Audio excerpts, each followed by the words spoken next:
You know, I don't really understand this whole USAID or USAID thing. Oh, it can be difficult. But luckily for you, I can explain it. Okay. See here, you're what's called a taxpayer, and I am the government. Okay. May I have some tax money, please? Sure. Great. Here you are. This is the price you pay for a civilized society. So you give that $20 to me, the government. This is an NGO, Okay. a non-government organization.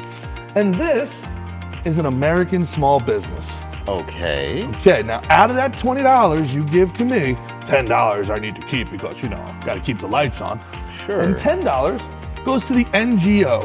All right. This one's called Rochambeau for World Peace. All right. You see that small business owner right there? Yes. I'm gonna need you to mostly peacefully kick him in the balls. Wait, what, you guys serious? You want that money? Yeah. Get a kicking. All right. Oh, fuck, shit. What? But why don't I get anything? You don't get anything. Very good. You see him right there? Yeah. Yeah, take that money from him. Excellent. Thank you for your taxes. Your contributions are well noted. May I? Yeah. Thank you. That's called a kickback. Now, this mouthy little terrorist over here that doesn't understand that free speech has limitations, Yeah. What? he needs a kick in the nuts. No, Get I a don't kicking. think that's... Yeah. Oh my God. Yeah. Now you see, I heard it shatter. if the government did that, that would be unethical. Maybe even illegal. Why? But a non-government organization Why? can kick as many Americans in the nuts as they want. And the best part is, the Americans will pay for it. Do you like getting kicked in the nuts, friend? No. Would you like it to stop? Yes. I'm gonna need some more money, please. I don't have more money. Oh, he doesn't have more money. You This is called an audit. What? No. Oh God. Oh. Oh God. Oh God. Oh, that looks painful. That's okay. Yep. He's gonna have to pick himself up by the bootstraps. 40% of Somalia's GDP is our money that we give to them. So, do you care about the Somalians, good sir? Oh, of course. Yeah, have some more money, please. Oh, I think you guys already, so the NGO took all the rest of it. Oh my You God. know what that means? He needs an audit. Please. And this is how your government and non-government organizations Please. make the world a better place. Please I'm gonna stop. need that money in the form of a donation. Oh. Thank you very much. See? Everybody's happy.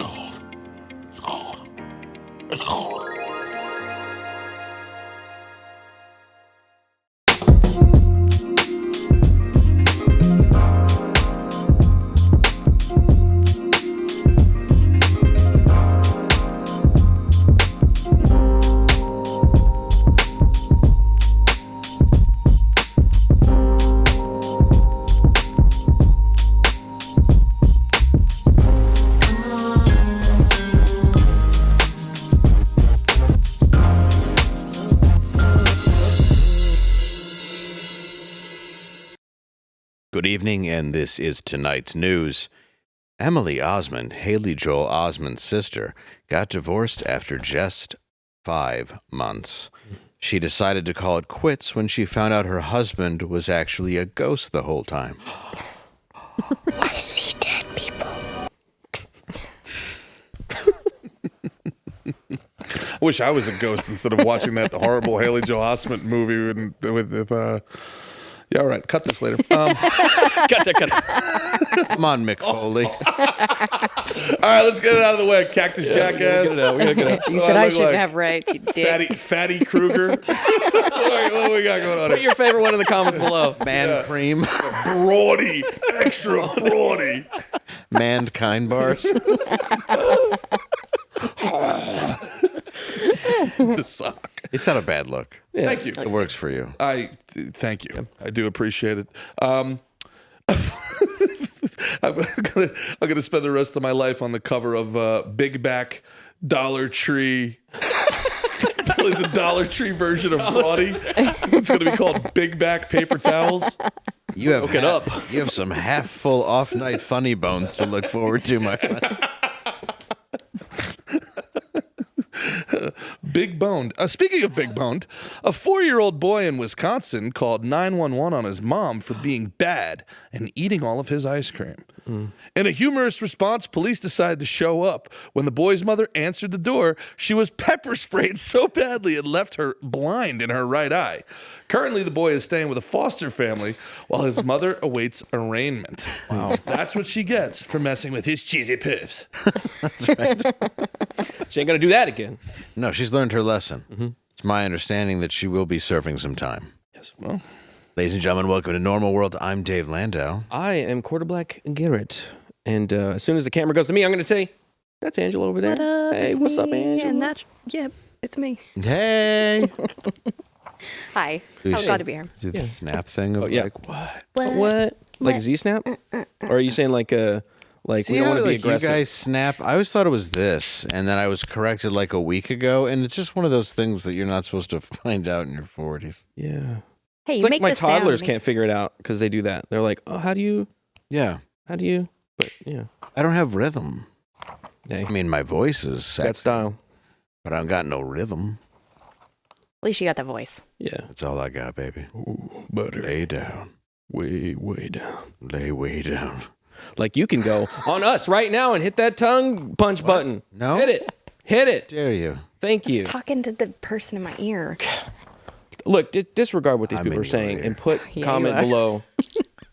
Thank you. I was addressing the audience. Sorry.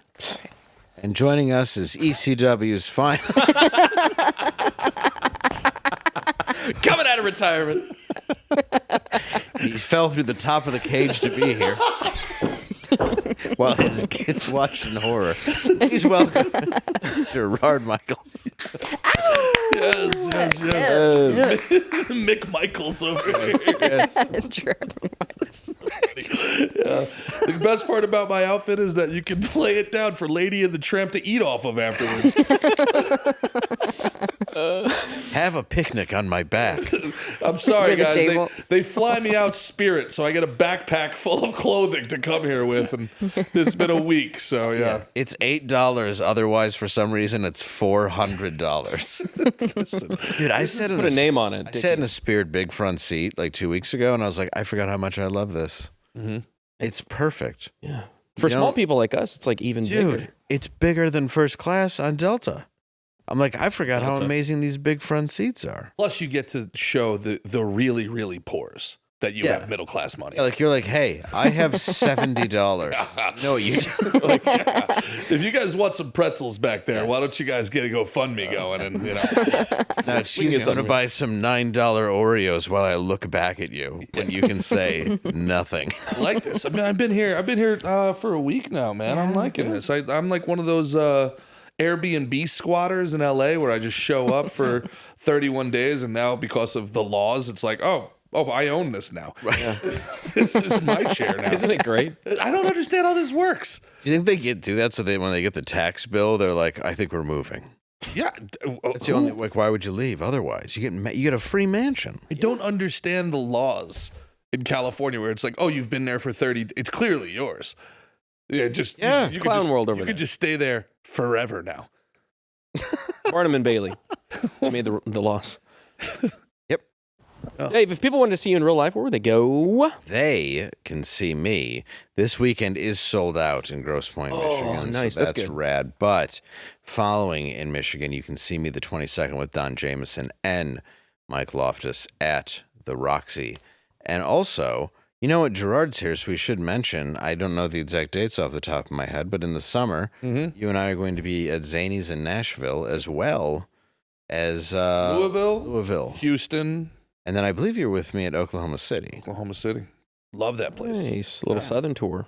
Yeah, it's cool. Dave's helped me out. I can't get booked without Dave, so solid. Yeah. He makes me.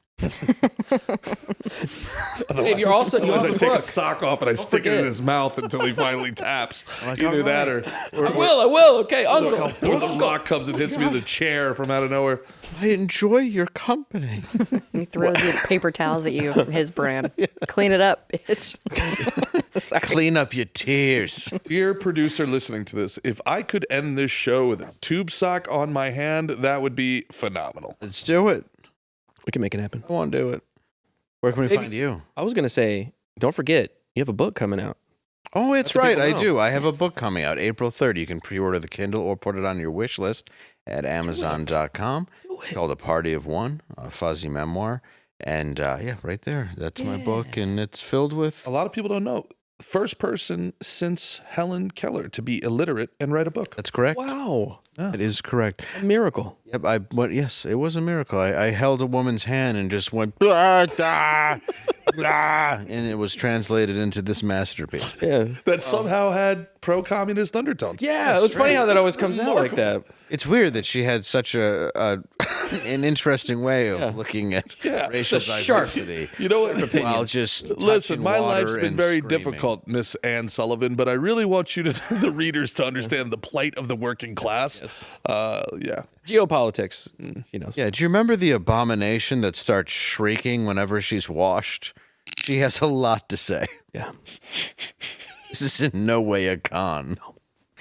Anyway, it's true. But you can find me at my personal channel, Look at me like Black that. Garrett. And we have a special guest today. We have a special do. guest. Do you want to promo him? All right, she has a show Yeah. called Angela Does Horror. Intercepted. I'm sorry. Come feature here. I'm sorry. We're seeing how long we can make it. You know, Dave, you run a mean pick six. I do. Oh. I do.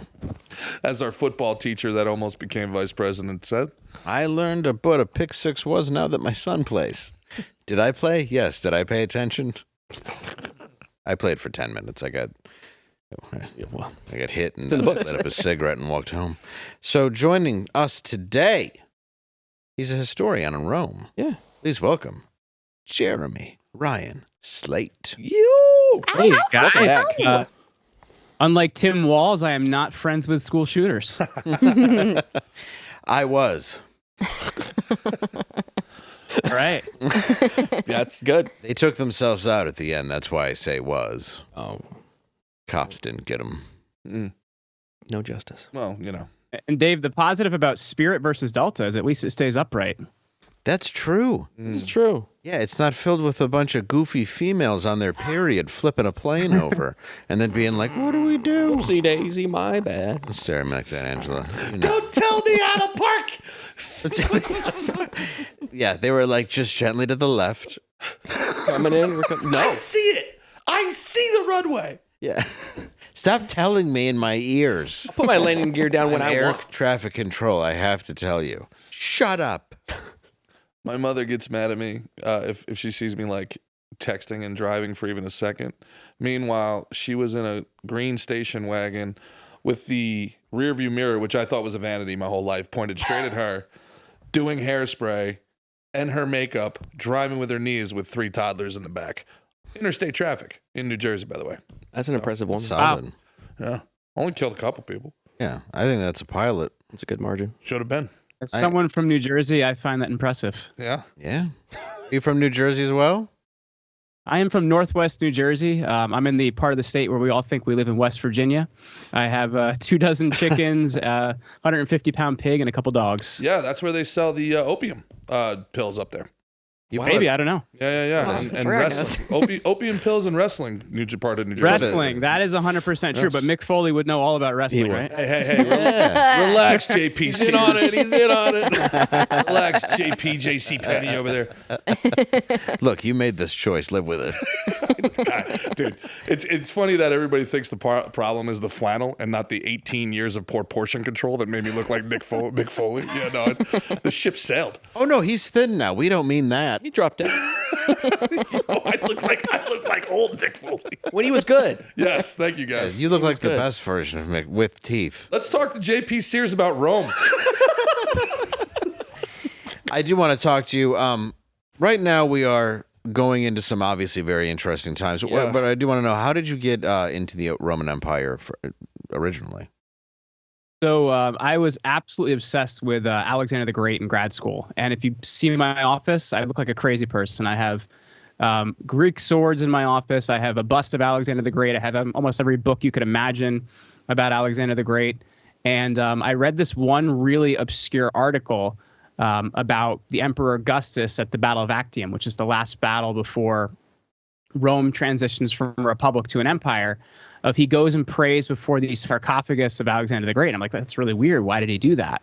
And that sent me in my master's program going real deep on the Roman Empire, why people worshiped the emperor, and how he was actually able to convince people he was God, and been, kind of knee deep in it for almost 20 years now. And with the fall of Rome, I mean, essentially, I'm going to put it in not an intelligent way like you, but for real, it became obese sensualists. I mean, people that were just obsessed with kind of sex and food and watching violence. Sadism. Is that accurate?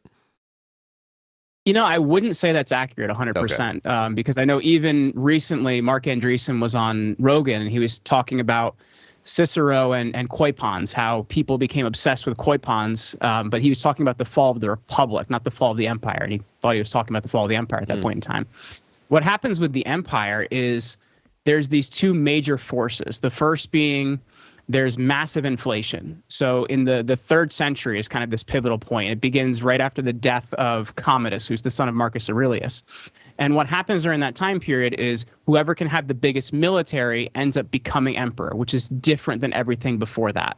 So they end up paying troops more, double, triple, quadruple, whatever it could be. So by 284 AD, they're at 15,000% inflation. So that's one part of the problem. The other part of the problem is they have this immigration problem. What ends up happening is in the middle of the 2nd century, there's a plague that kills about 10% of the empire. So there's a need for military men. And you also have this problem, like I mentioned before, whoever has the biggest army ends up being the one who has the most power. So they end up bringing barbarian troops into the legions. Now, barbarians had always served alongside the legions in what's called the Roman auxiliary. The Federati. But they actually end up... What's that? Federati. I'm not familiar with the word federati. Like the mob? They were known as the Federati. It was they were The Federati want to see they were me sexually dead. affiliated. Yeah. Put prices on my head. I got 2 Rottweilers by my bed. I feed them lead. That one? Yes. Okay, I know the word. The very same. I know the song. Anyway, sorry. Go ahead, Jeremy.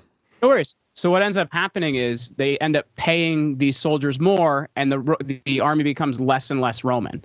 So then basically whoever could live longest could be emperor, because you would fight for getting the position, you would pay people more money to have the position, and then you would hopefully survive a few years. So in the 3rd century, there ends up being almost 100 people who are emperor in that 100-year period, which there had barely been 100 people that had the position in the 200 years before. So this really ends up being what destroys the empire. Is you have inflation, and you have it really breaking up because of all the immigration coming in, and the value of citizenship drops dramatically. So you have DEI basically in its Yeah. original form. To a certain extent, and the interesting thing is that people often talk about the decadence and all this about Rome when it falls in the West, but frankly, by the time it falls, it's become a Christian empire. It falls in 476 AD in the West, but in 380 AD under Theodosius, it's actually Christianity becomes the official religion of Rome. Now, the problem is all the damage that was done in the 2nd, 3rd, and 4th centuries really can't be undone. And if you look at why the Eastern Empire survives, which is called the Byzantine Empire, one of the major reasons is Constantine, who's really seen as one of the first major emperors of the East, handles the currency. He actually, over a 30-year period from 314 until he dies in 334, moves them from a currency that wasn't very stable to a gold currency, a few coins every year. Then by the time he dies, they're actually on a gold standard. Now, the problem they'd had previously is people would hoard gold. So he forces all taxes to be paid in gold. They force trade to be done in gold. So it forces gold into circulation. And that's one of the major reasons that the Eastern Empire survives another 1,000 years till 1453. Wow. So I actually have a bit of an alternative view of that history, and perhaps you can shed some light on it. I don't think Rome fell until 1453, and even if you look at the quote unquote falls of Rome, if you want to talk about Alaric, and it was the Roman Senate that asked Alaric to come in. He was a Roman soldier, and Theodoric and all these other things in the West. And if you look at the quote-unquote Byzantine, they never called themselves Byzantine. They called themselves Roman. The Byzantine term that we get is actually political propaganda. When the Pope decided to side with the Charlemagne in the quote-unquote Holy Roman Empire, which is famously cliched as neither holy nor Roman nor an empire. But they considered those Romans are Greeks, and the Pope is the true Roman, and that's how that kind of happened. And that has direct impact on us here in America because Christopher Columbus was able to get the money that he needed to find a different way to the spice routes because the Ottoman Empire and the different caliphates had taken over those routes at the Eastern Mediterranean that used to be Roman ports that were very friendly to Western traders. So the fall of the Roman Empire, and what is it, 1453? 92 ocean sails the Ocean blue. So Columbus coming to the Americas, quote unquote, is a direct result of the quote unquote fall of Rome. Wow. So now you can make the argument, did Rome ever really fall? I Just don't moved, renamed. I don't believe I know you.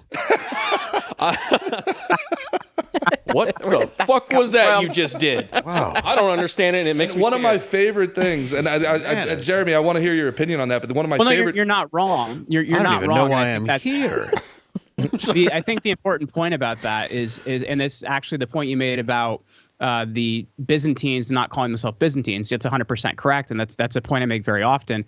That actually doesn't happen until the 16th century. Is the first time the word Byzantine is actually used to refer to the civilization. They would have called themselves Romans, and I think it gets to the point of who writes your history, and I think that's the really important part. Because if you even look at the classical date for the fall of Rome being 476 in the West, that's going to come from Eastern historians when Justinian tries to basically reunite the empire by conquest. Correct. It was war propaganda so that they can go back. Correct. And it's one of my favorite stories in history. Justinian is heading west, and he's trying to, liberate his fallen Roman brothers from these barbarians. And he's coming across these former Roman towns and these former Roman vassals and saying, congratulations, you are back in the Roman Empire. And these farmers and stuff would be like, what do you mean? Like, they're like, Rome's been falling for 75 years. And they're like, well, who the hell have I been paying taxes to? Like, what are you talking about? They had no concept. Still at that time. Wow. And I think about that often when I think back in time of like the Patriot Act and how it's basically a nullification of our Bill of Rights. And I wonder if 1,000 years from now, historians will be like, well, the American Empire fell after 2001, but they kept on, Pretending they kept on heirs. The globalists kept on heirs as Americans for another 100 years or something. But sorry, Jeremy, go ahead. But I think that's a really important point. I think who writes your history is vital, right? Because if you look at it, Justinian has this idea he's going to build back better, and in order to do that, he has to kind of bring back Rome with Belisarius under military force, and he basically destroys much of what's left to kind of reunite it. And his brilliant hooker wife. Concubine? No, it was the Empress. No, she was a prostitute. His wife. Really? Yeah. Yes. Wow. Rome's awesome. Was he a pimp? He was like No way. He was a Seller? leper. He was a leper. Oh, he was a leper. Ugh. Or But I think survived even- the plague. Even an interesting point about that too, like looking at who writes your history, because often debated in the last few years, there's been this thing of, is Donald Trump Julius Caesar? I think I talked about this a little bit last time we were on with Garrett. And if you look at it, 1913 is a very pivotal year. And once again, it depends on whose history you look at, because there are three things that happened in 1913. There's the 17th Amendment, which takes away states' ability to vote for representation in the Senate. So now everything's done by popular vote. You have the income tax amendment, which, hey, maybe we'll get lucky and lose that this year. I wonder how many extensions people are doing this year and holding out hope. And you also have the Federal Reserve Act, which passes that year. So I think once again, it gets back to the idea of who writes your history is vital to how you see that history, right? Because people either don't want to look wrong or they want you to believe certain things about your history. And that's why even if you... I think it's remarkably lucky for all of us here that the good guy has won every war ever in history. Yeah. Yeah, it's always Vietnam. Always. So our history, thankfully, Vietnam was the one we didn't win. always That was the one we been written won. by the good guy. Well, you even look at the first Emperor Augustus. World What War is one of the II. major things that he does is establish culture when he comes in. He pays for a lot of the writing, like Livy and people like that are going to happen during that time. He pays for the Aeneid, which is a major work during that time. A lot of the new works of art are commissioned by Augustus. It is a major important point to control propaganda if you want to control what people believe. Was Caesar's rise to power similar to Trump's? I mean, in the sense, was he an underdog? I mean, he can still be an underdog coming from great wealth. Was it populist? He's an underdog coming from great wealth, but his father in land speculation loses most of the family's money. Right. So Caesar's entire career, he's broke. And what he ends up doing is each time he's trying to get a new political office, he has to take out loans and take out different ways of getting money. So Marcus Crassus, who he's a member of the first triumvirate with, actually owns Caesar for a large part of his career. So every move Caesar makes, he's like, well, I can't lose this one, because if I lose this one, I'm going to owe my debtors a lot of money that I don't have money for. So he's somebody that a lot of the decisions he makes, he's throwing in the dice every time. Crassus was George Soros. Crassus, Yes, he I actually agree got with you. killed. They but poured gold down his throat to kill him. That's badass, actually. That's kind of Yeah, and also Caesar's family, they chose the wrong side. There was a civil war before Caesar's civil war. Yes. yeah, Well, the I've Civil heard of War was that. about 100 years. Yeah, Sulla was one of my favorite. He's painted as a bad guy, but Sulla's one of my favorites. And He's Elon Musk's favorite, too. yeah, well, he was a comedian, he was an actor, he was a ne'er-do-well. He just wanted to like drink and hang out with his friends. Right. They wouldn't let him alone. He was like, all right, fine, I'll be a fucking dictator. My God, I will make the I'll rules. be a warlord. Shit, you guys keep screwing And this he thing allegedly up. had one testicle. Really? He lost at gambling, probably. balls. It's like Armstrong. Yeah, dude, I geek out of this stuff because history, it doesn't. History doesn't repeat; it rhymes, right? And there are a lot of things that are similar, and there's a lot of things that aren't. Well, if Julius Caesar's dad was essentially in real estate, there's a lot of things that ring true to right now. Yeah. Yeah. I mean, essentially at that time, is that kind of what it was? Yes and no, because I think oftentimes people look at history for the crescendo, and they don't Sure. look at it for the gradual buildup of getting there. Because if you even look at what you guys were just talking about with the buildup with Sulla, it even starts way before that. You have the Gracchi brothers in 130, The original 133, right? That they kind of start this breakdown in what is the Republic. Then you have not long after that, you have office being held by Marius for 7 consulships when they're only supposed to hold 1 every 10 years, and he doesn't live to be 70.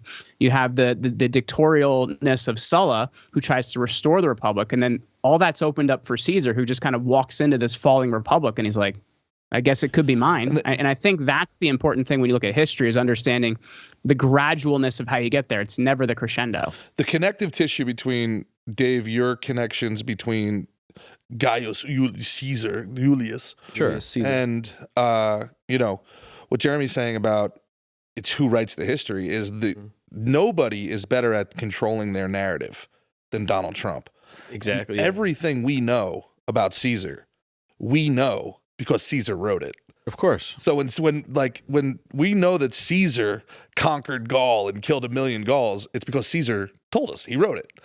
Right. So Right. I would love to see Caesar coming back now, like 2,000 years later. Nobody even knows his real name. They're going by his nickname, and it's just a salad and a shitty fucking resort hotel. And he's like, I killed 1 million people.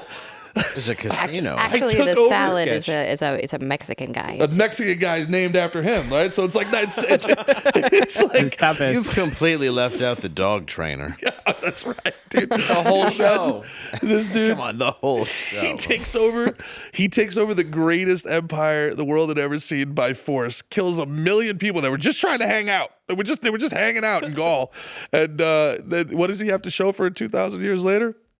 Some Couple dresses. slot machines in Comes Atlantic back- City. Yeah, comes back, can't even train a labradoodle. He's I like, would- what is this creature? Embarrassing.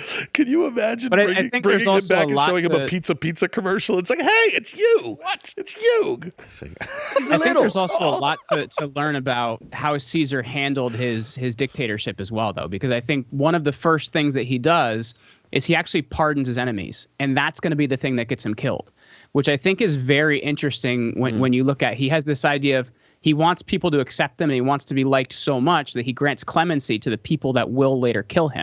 So there's a lot to be learned by even his missteps, because as we're talking now, the Ides of March is coming up in about 3 days here, which is supposedly when Caesar was killed. So.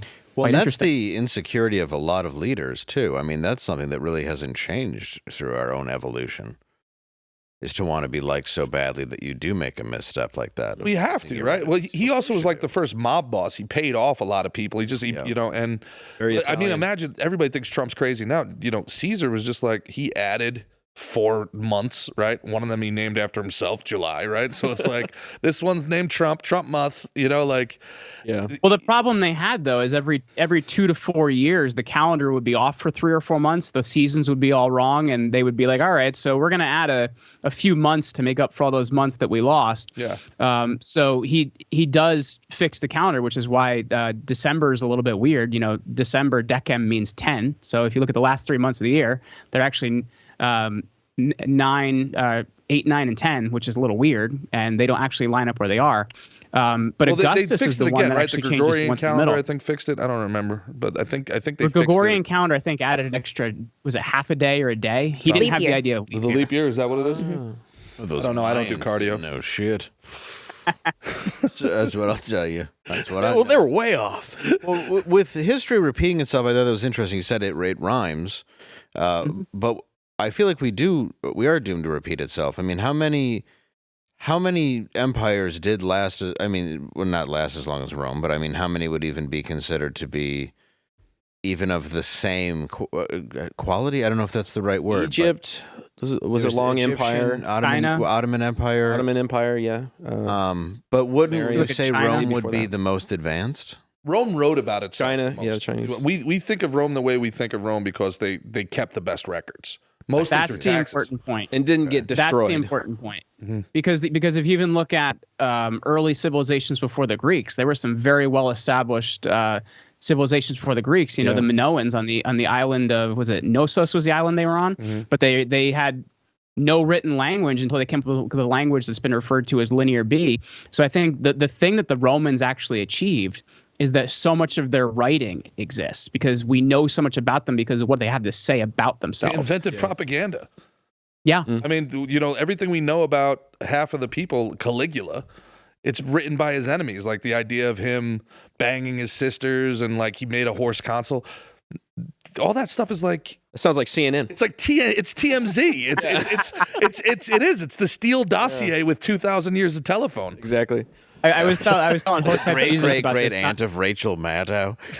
Sorry, what were you saying? We write I this was- sketch, man. It's already. Rachelus Madcowis. I was telling Hotep Jesus about this not too long ago. I feel like I'm trying to fix the personas of emperors we've seen as evil throughout history. If you look at people, like Caligula, like you mentioned, like Nero, did they do some bad things? Likely. But if you look at the ones we hate the most, they're actually very anti-senatorial. Domitian was hated. There was a saying about Emperor Domitian that they would be like, is the emperor with anyone in his room? Not anyone, not even a fly, because there was an idea that he'd be pulling wings off of flies because he was just so evil. But if you look at like Domitian, Nero, Caligula, they were very anti-senatorial. And once again, if you look at who writes your history, you have about 10% of the empire is actually going to be literate. And the Senate makes up around 10 to 15% of the empire. So there's a good chance of where your writers are coming from.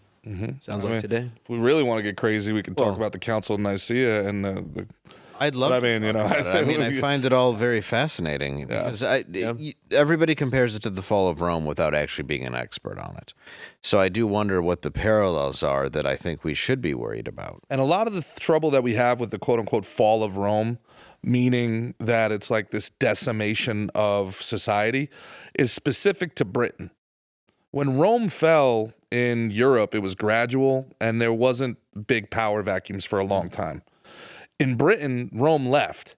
And that was the quote unquote dark ages. And Britain was like, how do we make bread? Like, where did daddy go? And that's where, this idea of the quote unquote fall of Rome or the doom of Valeria, as they call it in Song of Ice and Fire, is, the end of the world. It's specific to really Britain, which is where we get our history from. Of course. Yeah. Because if you look at many of the European kingdoms, they just come out of, the Ostrogoth kingdom, the Visigoth kingdom, a lot of these different empires that existed as smaller parts of Germanic barbarian tribes, they become the future Europeans. So you're 100% right about that. Now, when you were talking to Hotep Jesus, were you able to use all of these multisyllabic words, or did you have to write it in crayon for that grifter, or... Hotep's the man. You don't like we do Hotep? some really cool don't. educational episodes. Did that not come through? Hotep told you, man. I didn't like say Hotep. it. You get, yeah, I don't know anybody. I like Hotep. Do I? Did I meet him on? Did I meet him on your program, the Friday Night Tights? No, he wasn't on there. Yeah. Well, we've gotten to the bottom of that. No, well, I think. With boy, I got to tell It's you the this. burden though. of You know what? knowledge. You know what I will say though. Heavy. Romans, they were known for their wine. I hope that's accurate. Oh, yeah. And you know who else is? Republican Red. That's right. Yes. Are you ready to toast to the golden age of America, just like the golden age of Rome? Whether you prefer white, red, or sparkling, Republican Red Winery has patriotic wines your friends and family will rave about. Look at that logo. Look at it. Be sure to check out the iconic 45, 47 Pinot Noir. Imagine it in a cup.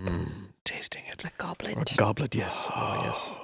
Or the newly released Golden Age sparkling wine that pay tribute to our 45th and now 47th president. Republican Red is America's winery. That's not from France or some other gay shit. You should get the logo off the screen. These bold wines. Let others leave it there. No, I don't know.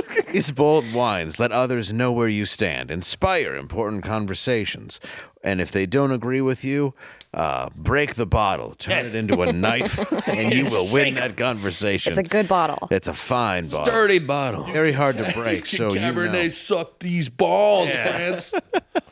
And with over 50,000 delighted customers, including the couple bottles I bought for friends. And by friends, I mean a nasty relapse. I'm kidding. Republican Red Winery has earned a sterling reputation for exceptional quality and outstanding customer performance. Yeah. So you know what you can do? Go to republicanred.com to support this There you go. generational family-run business dedicated to producing 100% of American wines. Yeah. That's right. Or 100% American wines, Okay. not all the wines. That would be odd. Be weird. But you know what I'm saying. Monopoly. They want to make sure that it's done by American feet. Yes. And to celebrate... Pushed by virgins. That's right. By white virgins. Yes. Still Or exists. Guatemalan. It's either way. Either way, you're American. It's fine. They're very young. And we are offering you an exclusive discount. Use your code NORMAL at checkout for an additional $5 off. Say what? What? Speaking of Caesar, that's a hot and ready. $5 off. You can have your red wine pizza. with your hot and ready pizza. That's right. One, you can't have one without the other. It's called a compliment. Hilariously, Pairing. Republican Red would probably be a brand that they would have sold in Rome. They'd be like, Exactly. remember the good old days of the Republic? When we Republican Red. Would share a bottle of Like a glass Republican of Red. Imperial Purple. Yes. Get it out of here. None of that garlic honey You bullshit. don't want Imperial Blue, which is just the urine of inbreds. Made with the super clean waters of the And Florida. crazy bread. It's delicious. I just want to know how much it takes to take down that elephant. Big elephant. You can Cask. tangle with it. How many It's bottles of drunk. that? Man, Yeah, it's already drunk. that elephant's been drinking a while. Yeah, we're going to have to put it to death. That would have been a cool thing to see in the Coliseum, though. Like, instead of trying to like kill the elephant, just a drinking game between someone that they stole from Ireland and an elephant. Which would go Slowly down kill first, The man? Hibernian or the elephant? Which is Slowly kill an Irish elephant with addiction. That'll work. Did you know that Hibernians out drinking that elephant 9 days a week? easily. I'm putting my money on O'Hare. So what do you think, though? I guess the way that they say the fall of Rome now, and we're turning into the fall of Rome, it seems to be this blanket statement made by a lot of people. Do you think there are any real similarities that we should worry about? I mean, you're talking about inflation, dealing with expanding the military. What Or do like you see tariffs that? or anything too? Like tariffs stuff that's as happening well. now. Like What do you? Is there a danger in your opinion to the direction we're going that, at least in the sense, would resemble how Rome fell, whether it was in 400s or many, 1492? Are you trying to get him to talk shit about the Catholic Church, Dave? Listen, I just want people to join my church. And if we all castrate ourselves, we're going to end up on that comet. Free Kool-Aid. So I think the thing I would look at, the thing I would look at here is money, and I think that's what it really comes down to. Because if you look at it, the reason that the West falls is really monetary policy. That is the big thing. And then once there's no longer a currency that anyone really values, well, there's no reason for any empire to exist. If you look at the final emperor, he's a child emperor. His name's Romulus Augustulus. And the barbarian king at the time, Odoacer, basically gives him a place to retire, gives him a pension, and he says, "You're not emperor anymore. I'm the new king of Italy." And I think that you have to look at when a currency no longer has value, and when the people that are pretty much in that empire or in that country for the currency it provides, then you don't have a country anymore when it doesn't have value anymore. And I think that's the thing that's concerning to me, because if you look at it, the 3rd century and the 4th century are pretty wild by the time you get to the 5th century, that Rome in the West really doesn't matter anymore. Right. In 212 AD, Emperor Caracalla, to try and fix the bankrupted purse of the empire, gives 30 million people citizenship overnight. Now, the reason he does that is that so he can tax them, because there was two types. Right. There was 2 types of citizenship in Rome. There was citizenship with the vote and citizenship without the vote. So he gives 30 million people within the empire citizenship without the vote, primarily so he can tax them. So you're destroying your currency. You're destroying the value of why you would actually want to have an empire or a country. That's really why Rome falls. You could, by the way, is the progressive argument today for amnesty for illegal immigrants. They're here anyway. Legalize them, then we can tax them. Right. It's not a great idea if you want to have a strong currency, though. I think that's what you have to look at. So I think if you look at it's already showing that, Right. Well, Ron Paul's talked about if you look at if we were to go back on a gold currency, the person that did that wouldn't be very popular because we're so far over our skis at this point in time. But it would be something that would give us something more to build off of than where we are. You were going to say something? Yeah, I think the not to simplify everything. And again, I really I challenge the traditional way that we were all taught in high school, like Rome, fall of Rome, 472 or 512, and the 15 emperors in a year and all this stuff. When Odoacer came in, he kept the Senate.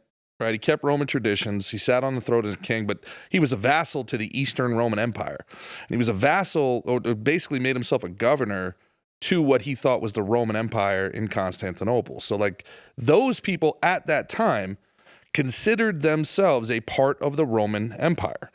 And, we're kind of retroactively deciding that they weren't. They wrote about themselves in the time as Romans.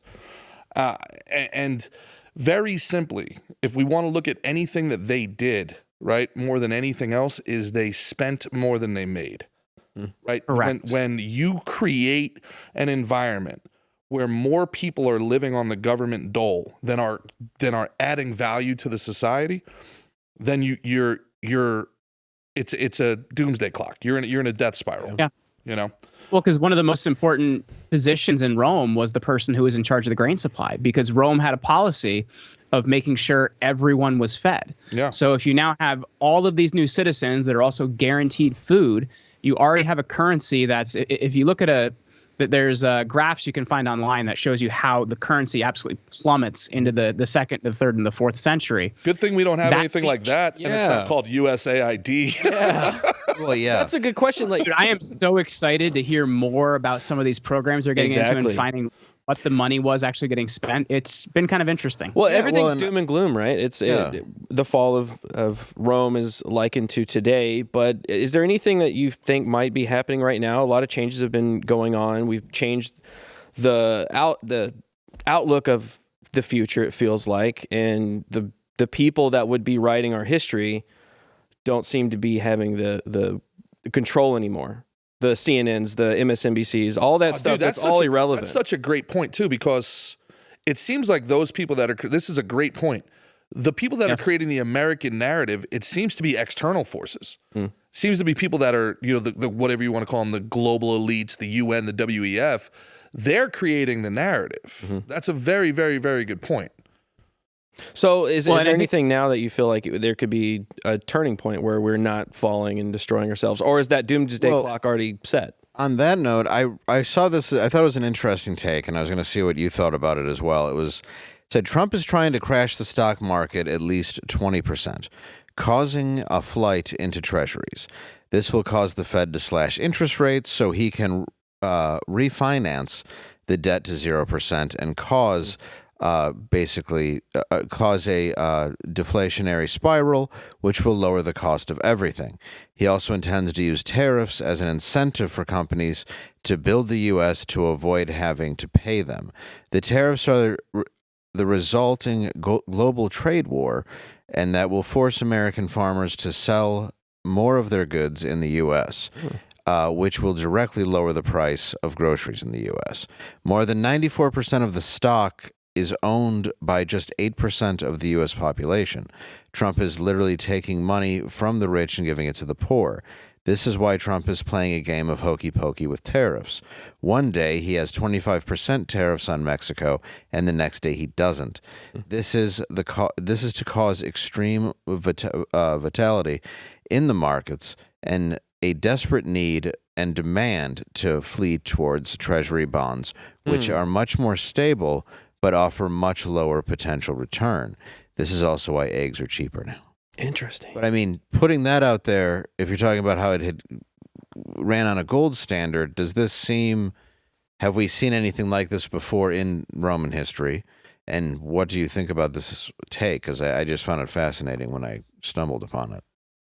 Well, I don't know if there's a direct correlation to Roman history, but I do find the idea of refinancing the debt very interesting, because if you look at the amount of interest we're paying in relation to our GDP, it's insane. Absolutely. So I think if you look at, if I were in charge of Rome towards the end, the biggest thing I would try to do is cut debt and waste, and that's exactly what Trump is doing. So I do think we're in a moment where we could reverse that spiral.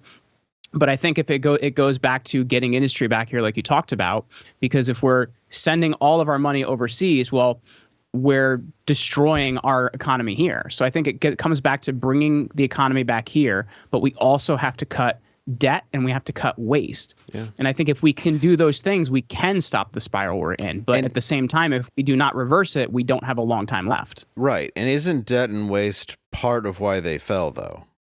Correct. Okay. Yeah, that's what you're saying. Yeah, it's all money. And it seems to be like that's the focus of this term. Inflation's the tax that you pay all the time that nobody considers. He brought up the Gracchi brothers earlier. That's so true, though. The problem with this plan is the population going to have the patience and be able to stomach the short-term pain? Because there is going to be a birthing pain here as we go through a transitionary period. Are we going to be able to suck it up for 2 years to usher in 20 years of prosperity? A depression. A legit recession. Self-imposed. I also think it's a little dangerous to assume everything that's happening Trump is planned. I was going to say executing on 4D chessing. Yeah, I think it'd be great if he dangerous. I think yes, Golf of America, which sounds like we've turned America into TGI Fridays, certainly comes out like 4D chess.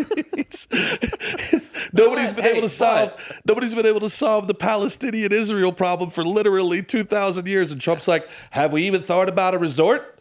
Beachfront property, people. There. Everybody's happy. Do you like golf? I know the Arabs do. They love it. They love the golf.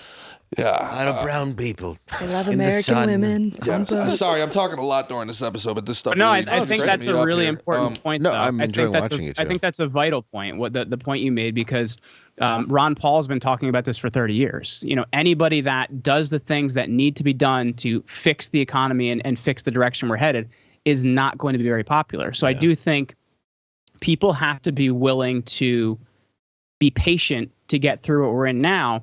But if you look at culture on the internet right now, people are talking about how much they're winning and everything else. And if people don't feel like they're winning, public opinion can change pretty quickly. So I think we do have to find a way to be patient through this. Because if you even look at what happened with the Epstein files, the way that didn't really come out publicly, it felt like it almost stopped the momentum of internet culture, right? And I think that's the thing you have to consider is, can people wait it out?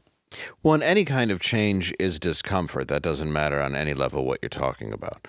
So for us to go through that, if you look at the past people who have tried to change things, whether it be Martin Luther King or JFK, even in recent history, Anthony Fauci. Yeah, those all ended very well. So, but I mean, we do have to deal with that discomfort. But I mean, when you're forced into a discomfort, when you talk about, like COVID with Fauci, that's a good example. When you're forced into a discomfort where you know there's a light at the end of the tunnel because you believe they're eventually going to let you out of this, it's a lot different than kind of making the choice to accept a discomfort. And you're right, that can easily sway an election or how people feel. I think on a certain level, what you're saying should be a white pill moment for people. Yeah. But they need to take responsibility for themselves. If you know how to grow your own food, if you know how to protect your family, if you know how, then the system that you live under becomes less. The more independent and self-reliant, self-sufficient you are, the system doesn't really matter. And I love America. I'm a big fan of this experiment, and I love this country. Been traveling it forever. I love the people. Yeah. But Rome fell, we still got pizza. Greece fell, we still got anal. Right? Yes. Like, I mean, empires come, empires go. We have salads. Awesome. Other things, too. The USSR fell. Russia is still there. Yeah. These life goes on. Systems fall. And there will be a time, hopefully it's thousands of years into the country later, but America will at some point fall or evolve into something else. I mean, we're under nonstop attack by the quote unquote globalists or whatever. I mean, they want a global federation. They want a one world government where they think they're going to sit at the head of the table. And in our lifetime, we might see this thing change, but the people are what make a culture. You know what I'm saying? Like, and kind of what he was saying before, where Rome became more barbarian, it just meant that it became less Italian, you know? Well, that's a good point too, because even the word Barbary just means beard, because a lot of these guys were not looking like your traditional Roman would look. Even in artistic portrayals, they're often described as these naked, bearded, hairy guys running around destroying things. And really, there wouldn't have been that much difference from them other than language and maybe the way they dressed from being a Roman. They would have wanted a lot of the same cultural things. Wow. Okay. I didn't realize that. A lot of the barbarians that are portrayed, they were Romanized. Right. You know, like the Teutonboro Forest. You know, that was the guy that they basically say birthed Germany. What was it? Herman? What's the name that they gave him in Monster? Herman, inventor of the cheese. Yeah, he was a Roman auxiliary commander, and he turned on Rome. He was their Benedict Arnold, and he killed an entire legion in the Teutonboro Forest. And Augustus, like he's talking about, used to they wake up in the middle of the night and, you know, Varus, give me back my legions. Where are my legions? You know, and it's, look, when the bigger you get, the more people you take in, the more cultures you take in, they become you and you become them, right? So I mean, what it meant to be a Roman in 100 BC and what it meant to be a Roman in 300 AD is very different things. Yeah. But I think that's important too, because if you look at it, I think people have this idea of barbarians coming in and wanting to destroy Roman culture. But in actuality, they wanted to partake in Roman culture. And if you even look at towards the 380s, when a lot of these raids get even worse, Rome had reneged on a lot of its policies. It was allowing barbarian tribes to live within Rome and give them certain subsidies, and they take that away from them. So, you know, they're going to say, okay, now we're a little upset with you guys. But really, they wanted to take part in Roman culture and the things it could do for them. And even were taking part in Roman government in these different provinces, and they would get citizenship for themselves and their families and all and their group. And I think it's important to consider that as well. It's not that they wanted to destroy this thing; they wanted to take part in it so bad that it is also part of what destroys it. But did the want Romans system. did the Romans take offense to that, as in a sense that they were immigrants basically and people coming from somewhere else, where they then treated those people as if they were not welcome, those barbarians? That's a tough one, because the thing you have to consider is Romans would look at it politically for what gives us the most control. So if someone becoming a Roman citizen living among the Visigoths got them more control over the Visigoths, well, they would want that because that handles a political problem for them. They're often looking at what solves a political problem for them. And if you even look at later emperors, as you get into the 2nd, 3rd, and 4th century, there's less Italians becoming emperor. There's many more in the 3rd and 4th century Serbians being emperor. So if you look at how that even changes, Africans. Romans were actually very accepting. Yeah, they had African emperors. But even in Septimius America, Severus, even in America, think of us. Think of, it's somebody born in America in 1920. If you told them we would have a black president, they would be like, what has happened to my country? Yeah. In just, 100 years, right? I mean, JFK was an Irish Catholic, and the thought of him being a president was like, this is the absolute fall of this country. Yeah. Like, People couldn't stand it. Yeah. This has never been heard of. And he was young. He was young, yeah. Yeah. Now, if an Italian guy, anything but a woman, we'll pretty much go along with, right? Yeah. I mean, no, we've had a black guy. Yeah. Yeah, we've had, as long as it's a guy. You're just talking about Big Mike. Yeah, exactly. I mean, that's as long as it's a guy, as long as it was a, It's made eye contact.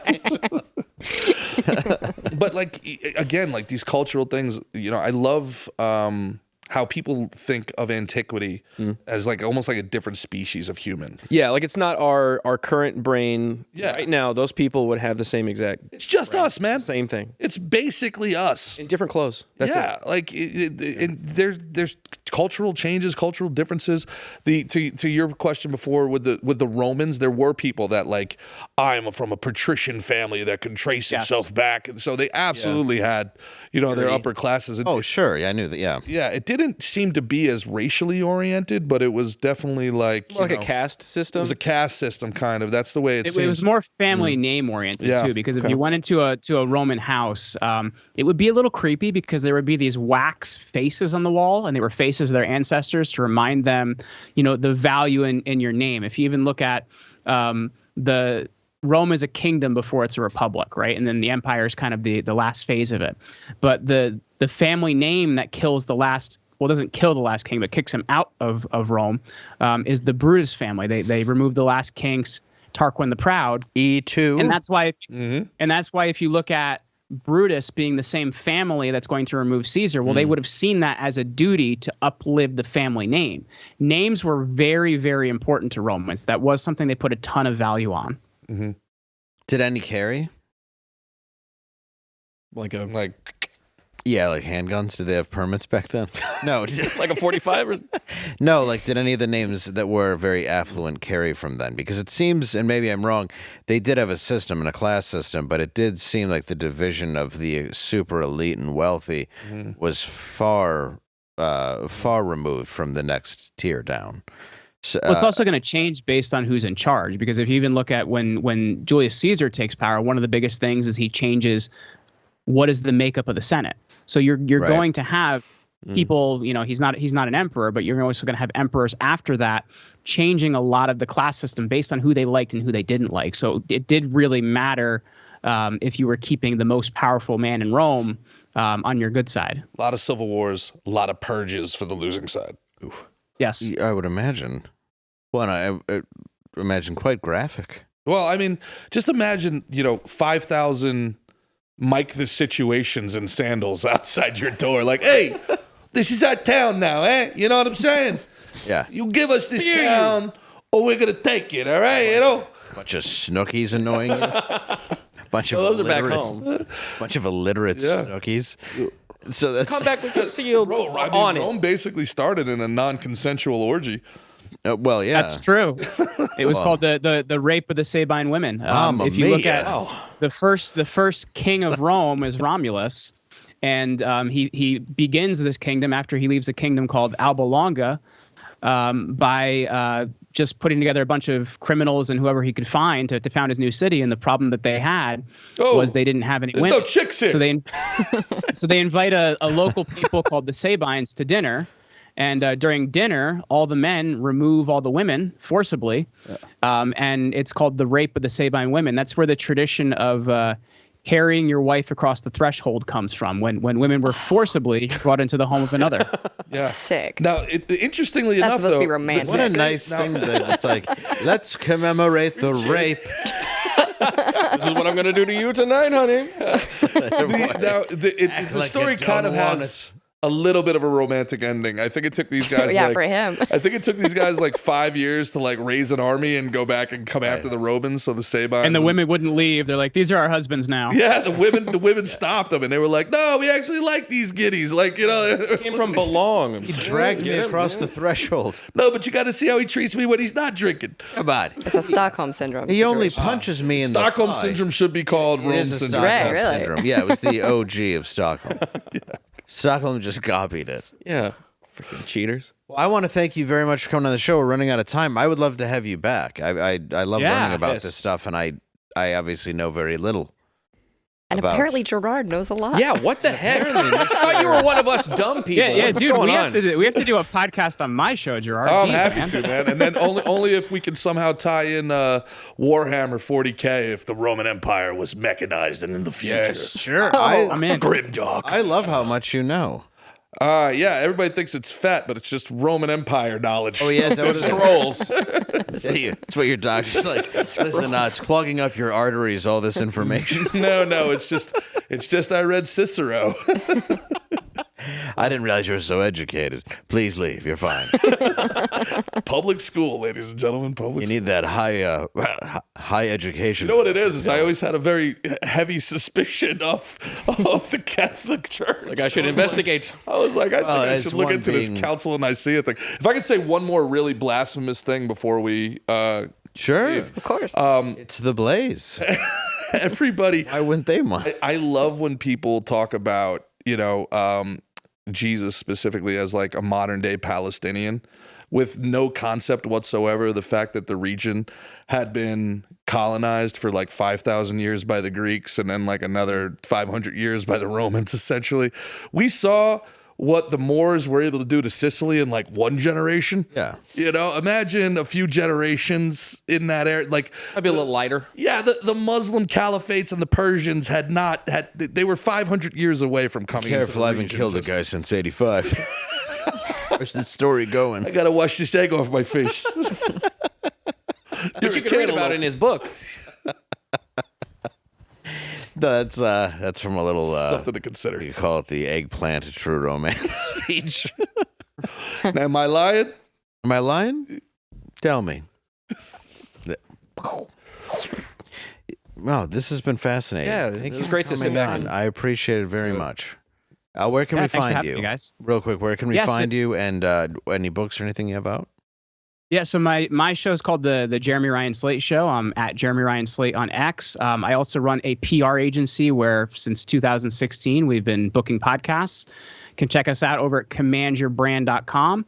I also put together a really awesome white paper for anybody that wants to grab it to take best advantage of the podcast and new media space, because I don't want your empire to decline and fall like Rome. So if you head over to commandyourempire.com, grab that now. Thank you very much, my friend. Absolutely. Thank you so much for having me, guys. And I have to apologize to Angela that I called Andrea and April before I finally called her the correct names. That's There we okay. go. I go by any name you want to call me.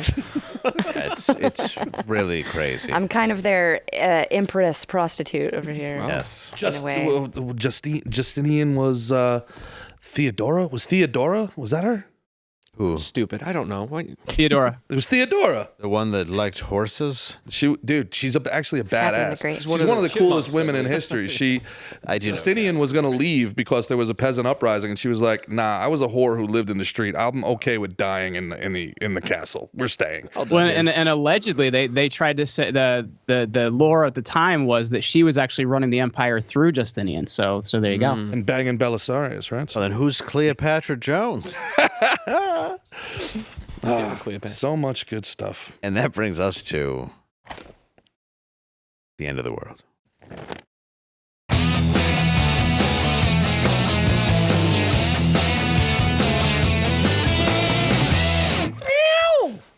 Thank you again, Jeremy, for coming on. We are going to talk about this real quick. All right. The movie Snow White, that's caused a lot of issues with people, the new one. Yes. Well, mainly the actress that's playing Snow White. It's because she's not Snow White, apparently. She's a bitch. Yes, and Snow White and the Seven Quinceaneras was not the title they wanted to go with. Yeah. It's Germanic bombing. It's story. bombing like a pager in Galilee. It comes out next. It comes out next week. Oh. Yes. So they've actually had to move where they're having the premiere because, as we all know, MAGA people will show up and storm the theater.